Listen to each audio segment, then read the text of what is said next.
After a full day of travel, settling into our room, introductions, and a buffet dinner, we got a full night's sleep, waking up just in time to grab breakfast and meet the group at the buses for the day's first excursion, which was the Giza Plateau. Let's just zoom out to appreciate how close this hotel is to the plateau.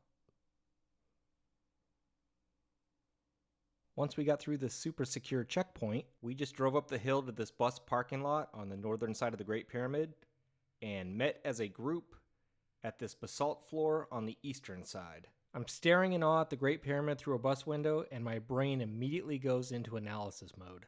The blocks on the first 5 to 6 courses are noticeably larger than the rest of the structure, and the design of the original entrance really stands out, but wouldn't matter if it's just covered by other blocks.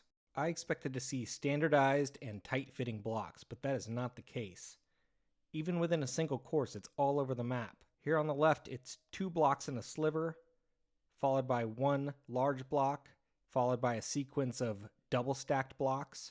And look at all this mortar just packed in here in these huge gaps. The cracks here. Okay, so actually this is very strong. Block. If it's so difficult like this, how did they make the block like this? Because the techniques they use much better than the technique which we use nowadays. The guy in the suit is one of our armed escorts. We usually had 2 to 3. Under that jacket, he has a submachine gun. Muhammad taught me to look at the simple details here. Because this will open our eyes to see this amazing technology. Let me see this line. If you touch... The guide is talking about tool marks, and while you don't see them in a wide view like this, if you get down on the edge of the stones, you'll see saw kerfs, tube-drilled holes, and even complex details such as beads and coves. It's the basalt floor next to the Great Pyramid.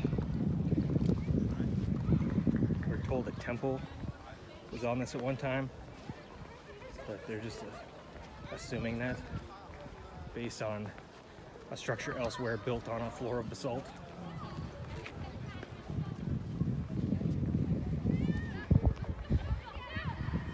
Some thick blocks, a lot of trash. If you're looking for precision, check out the paving stones of the Giza Plateau. Polygonal limestone blocks with an extremely tight fit. It's heavily eroded with signs of notching and drilling, but it's impressive. There's also this trench, which looks like some sort of water management system. And if you look close enough, you'll find a few of the heavily eroded, yet original casing stones.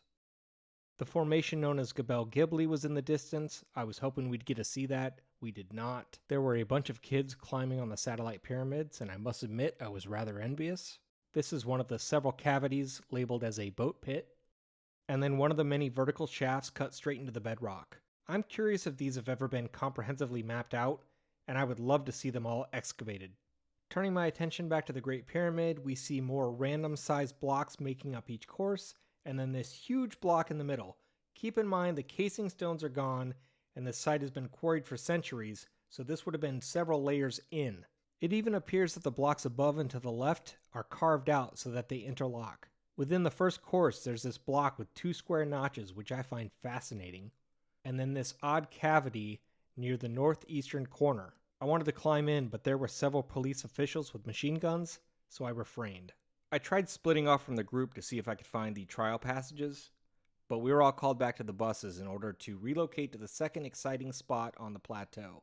I thought for sure this was going to be the second pyramid, followed by the third pyramid. Instead, we ended up at what they call the panoramic view of the pyramids. I'll admit, it's a good view and you get some nice pictures, but I would have rather walked around the plateau and the other pyramids for days. At this point, half the group rode camels down to the Valley Temple. We opted out based on our opinion of the welfare of those animals, so we took the bus. You'll also notice Shannon likes taking pictures of us, while I do not.